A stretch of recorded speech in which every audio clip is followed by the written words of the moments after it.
ครั้งหนึ่งเมื่อปีก่อนเก่าลูกเคยพาผู้บ่าวมาไหว้ถึงที่มาขอพรมาขอบารมีแม่ย่านาคินีคุ้มใจเราคงอธิษฐานไม่ตรงกันแค่1 ปีผ่านผู้บ่าวคนนั้นก็เปลี่ยนไป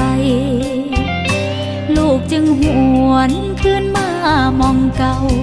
มาเพื่อถอนคำเว้าที่เคยขอปูไว้ผู้ใดเปลี่ยนคำให้มีอันเป็นไป